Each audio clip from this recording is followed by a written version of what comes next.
Continuando aqui a reflexão sobre a influência da Copa na vida da igreja, onde infelizmente muitos adequarão a programação do domingo à Copa, alguns diminuindo o tempo de culto, outros alterando o horário de culto, outros até suspendendo o culto, outras igrejas suspendendo o culto, há quem vá se ausentar, e cada um usando na Bíblia uma justificativa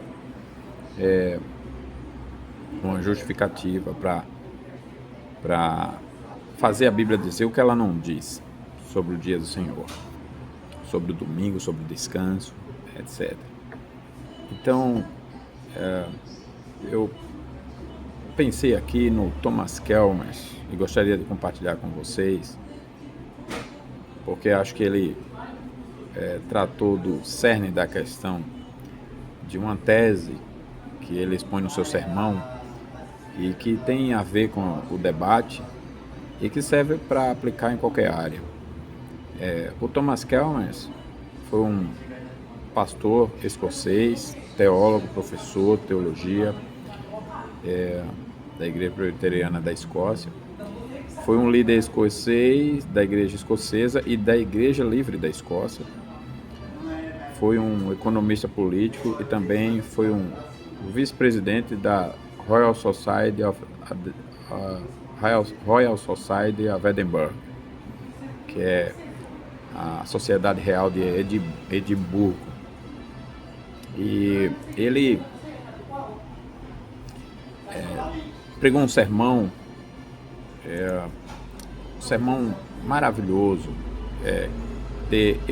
O título do sermão é The Expulsive Power of a New Affection, que é o poder expulsivo de um novo afeto, como foi traduzido pela editora Monergismo, poder expulsivo de um novo afeto, ou o poder expulsivo de uma nova afeição.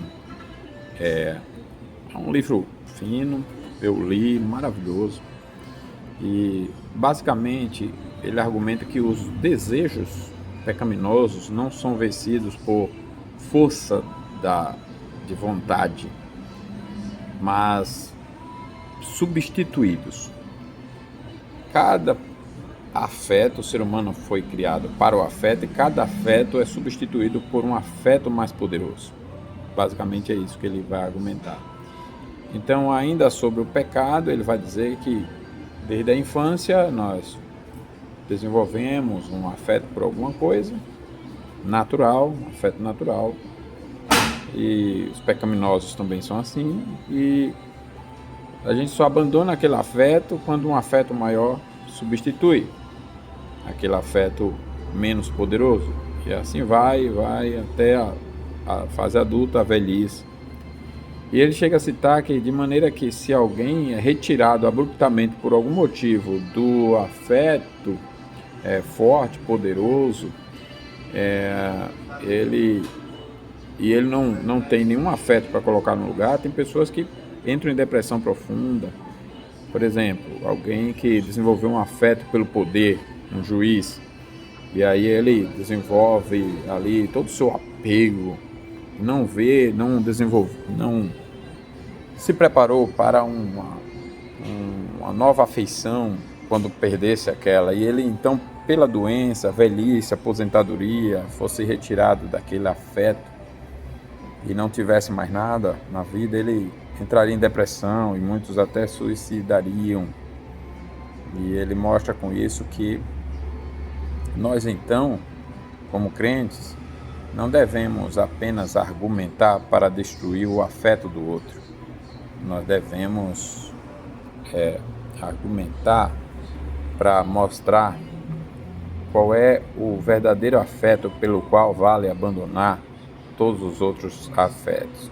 Em resumo, então, Thomas Chalmers argumenta que o coração humano se esvazia do amor ao mundo apenas quando é preenchido por um amor maior, que é a afeição por Cristo. Basicamente é isso. E eu estava pensando nisso porque a razão para essa polêmica sobre o domingo É essa a razão. Não precisa meditar nisso. É essa a razão. Quem quer acusar, por exemplo, os fiéis de agressivos, de tradicionalistas rígidos ou de serem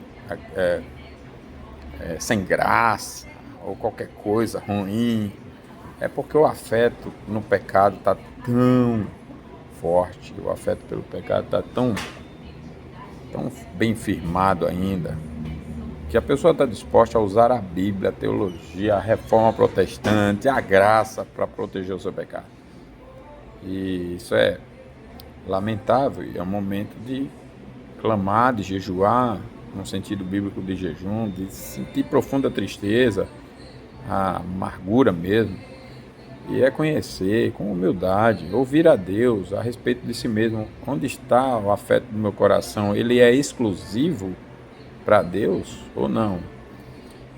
Nós aprendemos estudando toda a Escritura a respeito do primeiro mandamento e coisas relacionadas, né? Não terás outros deuses diante de mim, que Deus ali condena até priorizar Deus. No livro de Daniel a gente viu isso claramente, né? Quando o rei baixa um decreto que, além dos outros deuses, Deus era para ser o mais respeitado. E eu achei interessante o comentário de Calvino dizendo assim: olha, o rei não era convertido, porque um rei convertido ele proibiria a idolatria.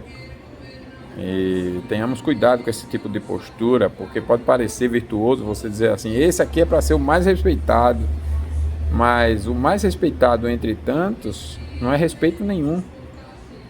É semelhante, agora pegando a palavra dele, não sei se ele chegou a dizer isso, mas essa primeira parte sim, mas o que eu vou dizer agora, se não foi a palavra minha, mas é semelhante a um homem que diz bem assim para a esposa, que como esposa aquela mulher é a mulher que ele mais ama, entre tantas, mas ele tem um coração para outras também. Então ele não ama mulher nenhuma, porque o coração dividido no amor é um coração que não ama. Especialmente o amor por Deus, né? Se nas relações humanas é assim, quanto mais no amor por Deus. De maneira que nós aprendemos ali em Daniel e no primeiro mandamento que priorizar Deus é pecado. Deus não é para ser priorizado, Deus é exclusividade. Escute bem, Deus é exclusividade. Foi Jesus quem disse: não se pode servir a dois senhores, ou você amará um ou aborrecerá outro. Então, culto ou copa? Bom, depende de afetos. Quem é o teu maior afeto? Então você pode até camuflar, dividir o coração, dizer não, de lábios, não, é Jesus, não é Deus, não é a palavra. Mas na prática há tantas outras coisas que te dão prazer, né, no lugar de Jesus. Mas aí quem argumentar assim está dizendo que não tem pecado. Não, Paulo argumentou assim, ele disse que por amor a Cristo ele deixou tudo, ele perdeu tudo. Mas ele também disse: eu falo dessa forma, mas não alcancei a impecabilidade ainda, a perfeição nesse sentido. Mas uma coisa faço, esquecendo-me das coisas que para trás ficam e olhando para as que diante de mim estão, prossigo. Então não há problema nenhum você falar do seu afeto exclusivo por Deus, mesmo você ainda não sendo impecável. Senão ninguém falaria da palavra de Deus, né? Ninguém falaria. E é um momento para, a começar em mim, a gente se examinar. Eu me examino até defendendo a verdade, qual é o motivo pelo qual eu defendo que está certo, porque eu sei, está certo, não porque eu estou dizendo, mas é porque a palavra de Deus diz. E não há dúvida alguma que está certíssimo. Qualquer argumento contrário está errado, não porque eu estou dizendo, não porque é errado contra mim, é porque é errado contra a própria palavra, né? Deus é exclusivo.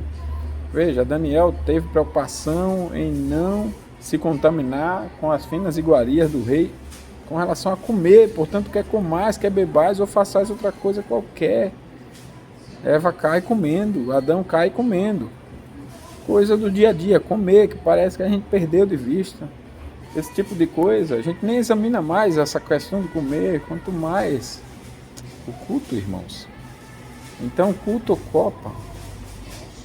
Guardar o dia do Senhor como Deus merece ou ficar dividindo o coração de alguma forma, de alguma maneira, em algum grau, sofisticadamente.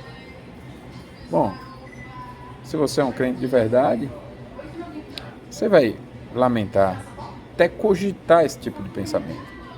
Se quer cogitar, você vai se inclinar, se preocupar por um zelo maior, cuidado maior, guardar o dia do Senhor como Deus merece. Então, seria um momento de mais culto. Olha, imagina o conselho da igreja, irmãos, sem se preocupar com cara feia, quem vai achar ruim. Irmãos, nós vamos chegar mais cedo. O culto era às 19 horas, mas especialmente por causa da Copa, nós vamos ter o dia todo de culto e a gente só sai 10 da noite. Começa às 5 da manhã, sai só 10 da noite. A gente vai orar mais, ter 4 horas de culto, vai ter mais tempo de leitura, você vai poder fazer individual e em família, orientado pelo conselho, já vamos cantar mais, vamos meditar mais na palavra, vamos ter maior relacionamento bíblico aqui, meditação, conversa tudo santo, sobre o Senhor, sobre a palavra. Vai ser um dia para Deus, vai ser maravilhoso. Nós vamos tentar aproximar da perfeição aqui na prática, como nunca fizemos, imagina, né? Mas não, faz discutir se pode diminuir, se pode alterar o horário e como se alteraria o horário sem continuar pecado, sem cometer pecado. A questão é outra. Onde está o seu afeto? Não se pode servir a dois senhores. Ou você amará um ou aborrecerá outro. Que Deus nos ajude.